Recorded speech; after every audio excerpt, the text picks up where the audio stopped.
how to get your doctor to prescribe you testosterone if you need it. TRT and Hormone Optimization channel. I was on the channel before, so I've been following the channel, watching it every now and then, so be sure to check them out. Consider subscribing, hit that notification bell, and you'll be on your way. So welcome to the TRT and Hormone Optimization YouTube channel, and as a guest today we have back here with us Ali Gilbert. Welcome, Ali. Thank you for having me back. Pleasure. So tell us, Ali, why are most doctors, general practitioners, and even endocrinologists so reluctant to put men on testosterone, even when they have all the low T symptoms? Oh man, if I could just, you know all the stories from all the men in the group, and a lot of my clients, it's like the number of reasons that are given to guys as to why they don't need to even think about going on TRT based on reasons that are so arbitrary, like how you look or your age or, anything that has to do with being symptomatic. They kind of dismiss that because I think a lot of it is the unknown. So everybody fears what they don't know. And it takes a lot for them to admit that they did not necessarily learn that in medical school. And a lot of us come down very hard on GPs and endos and physicians that necessarily in their specialty don't have this type of training. But we kind of fail to celebrate what they do well. And I'm guilty of this often because I just hear it so many times from clients when they're told that their doctor said they won't even entertain the idea of TRT because they're in this range where we know in the United States, that range is you and somebody who's 400 pounds, then somebody who's extremely sick. And, so especially in America where the population is not the healthiest, you don't really want to be kind of roped into that group. So most often we are hearing, well, my doctor said my labs are normal. And that usually comes from a general practitioner when somebody goes to do their physical. So this is where it's on the patient to do a lot of advocating for themselves medically to understand what the questions are that they should ask, which we can provide in the group. And there's also very competent practitioners that are in our group. But for those who necessarily have a, whatever relationship with their doctor that they want to keep, it's almost like they have to educate their physician. And a lot of the research that is done in the medical field does not kind of come to fruition until like 30 years later. That's one of the reasons. The politics and ethics are another reason because doctors are not trained to prevent. They are trained to diagnose and treat. And so I think those are really the biggest contributing factors. Mm-hmm. In many countries, people have to stick with their GP. They can't go directly to an endocrinologist, a urologist. They have to be referred, so they can't go to a TRT clinic neither. So how to go about that? How to get your doctor to prescribe you testosterone if you need it?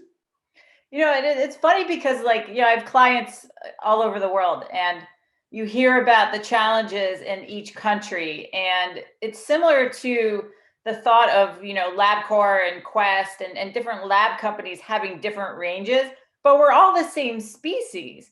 So why should it be different versus, with certain labs?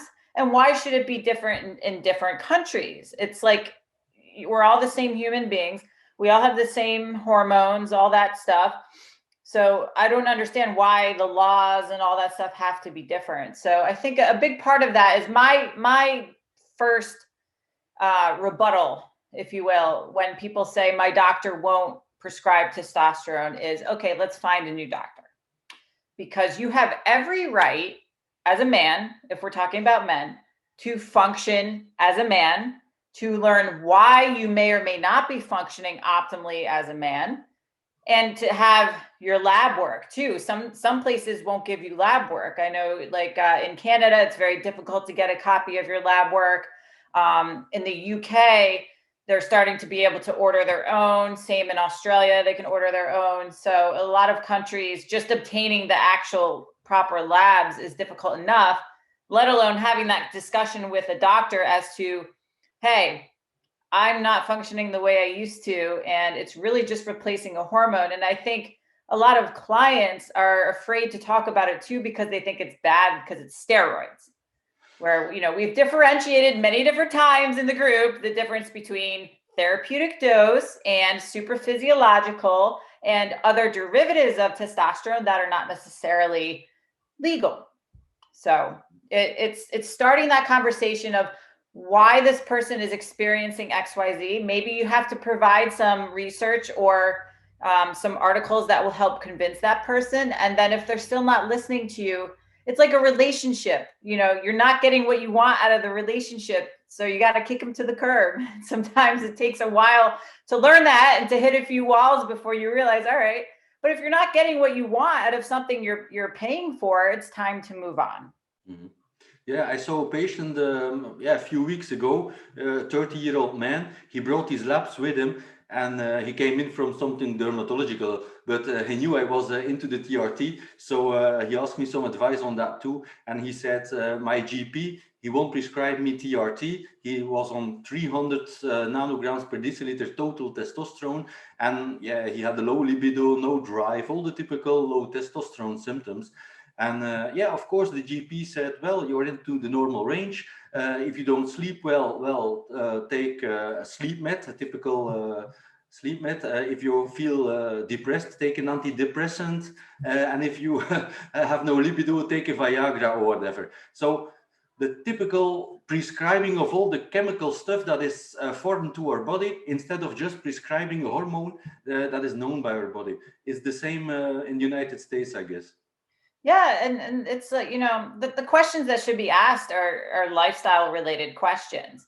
You know, what are you eating? How are you sleeping? What's going on at home? But these things take time, and these are, you know, traditional non insurance based practices that will spend longer than 10 minutes with somebody, because it's like I laugh when people post things that they're like, what do I eat? Or how many calories do I eat? Or what should I take out of my diet? And it's like, if you're offering any piece of advice without knowing anything about this person, if there were a legality attached to that, which in some states there are when it comes to nutrition and supplement advice in the US, then it could be very dangerous because you don't know anything about that person's diet history. You don't know anything about what they're doing the other 23 hours of the day that they're not in the gym. So training advice is one thing, but it's always a contextual decision. And that's why consultations like mine are usually 60 to 90 minutes. Doctors who are doing, you know, 90 minutes plus now really deep dive because everything affects everything. So somebody's present physiological state can have everything to do with whether they completely crash their testosterone, experimenting with anabolics when they were younger, or trying pro hormones or stuff off the black market, or even over dieted and under recovered for years. We see that all the time. It's prominent in women, but you know what? A lot of guys, especially a lot of guys that I work with, they don't necessarily talk about the fact that they undereat, but it happens more often than not because what do we do when we want to lose weight? Let's slash calories and increase the exercise. Cool. What happens when that doesn't work? Nobody knows. So that's why it's really hard to kind of give advice if all you know is somebody's profile picture, and that might even be their dog. Mm-hmm. Is it as hard for women to get on HRT? You know, I don't know the answer to that so much as I do with the men, but the women that I do work with, their doctors are skeptical because they don't understand the difference between the synthetic estrogens and, you know, the Premarin, the horse estrogen and stuff like that. So due to that landmark study about the cancer and the estrogen, that's all they refer to. So they think all hormones cause cancer. And I've had women who have gone to their gynecologists who have said, you know, there's no reason that we should test your hormones because you can't go on them anyway because they're dangerous. And I'm like, what are you even talking? I have fired personally like 4 gynecologists because they're idiots. And then they try to shove birth control down, you know, your mouth. So my gynecologist now is a man. He was trained by Neil Rousier. And all we do is talk about like men's health and like how the craziness with the female hormones. and how these doctors don't understand the difference. So they just dismiss it. And I think that's more negligent than actually saying, you know what, let me do some research and let me see what the best path would be for you. But in their defense, they don't have time to do that necessarily, you know, patient after patient after patient. So it's not like a lot of these practicing physicians in the general aspect have time to go home and research. Same with the gynecologists that take insurance. They don't have time to research, especially if they've got families and stuff, you know. So it's tough. So the person, like the patient, you really have to understand for yourself the path you're going down. And if something feels off, like if it walks like a duck and it sounds like a duck, then maybe you have to explore a different route with somebody else. Okay, awesome. Thank you, Ali. You're welcome. And now give this video a thumbs up and go watch one of these videos to learn a ton more about TRT and hormone optimization.